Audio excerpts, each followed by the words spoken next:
Hey guys, this is Harmonics, and today we're going to talk about one of the most fatal mistakes that people do on the guitar, and including the bass guitar, and that is lifting up the index finger. Yes, you heard me right.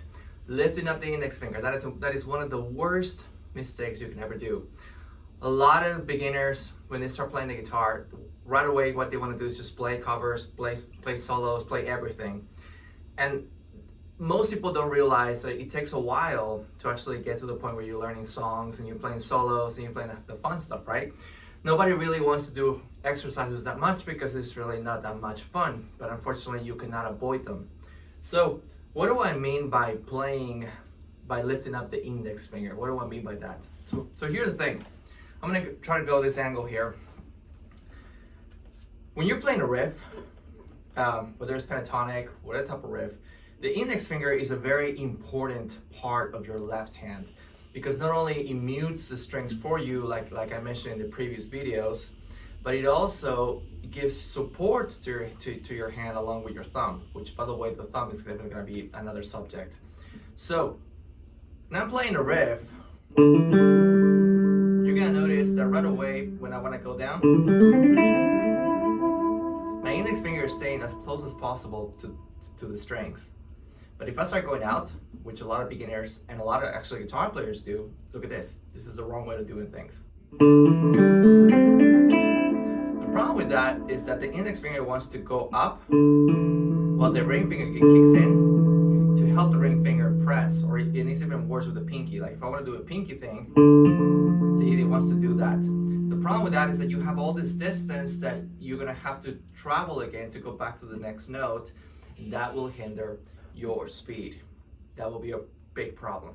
So if I play fast the right way, I can easily play. See, it's not a big deal. But when I'm actually playing lifting up the index finger, which I'm going to try to do that, it's really hard to get fast. It's not easy. So don't lift up the index finger. So when you're playing a regular scale, what you can do to practice, let's go back to the minor scale. You can do this. You go 5, 7, 8, and I'm playing when I'm playing 5, 7, 8, you will notice that my index finger is not pressing anymore, but it's not out. It's just simply touching the strings. And again, for muting purposes as well. So when I'm doing this, see? So you gotta be patient. I would recommend putting a drum loop on YouTube and actually going quarter notes and just going 1, 2, 3. By the time the pinky is there, do not lift up the index finger. Just simply move it down to the next note. And then next down. And next down. Next down. All the way down. That's it. So when I play it normally, you're gonna notice that I was not doing this.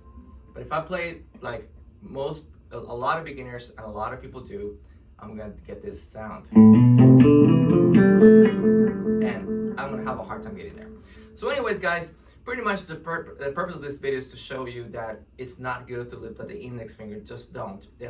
At first it feels right, because you want to help the ring and the pinky, which are weak fingers, but just don't do that. You know, you're gonna thank yourself throughout the years that that you got used to not lifting up the index finger, because that's gonna give you a lot of speed in the future as you keep practicing.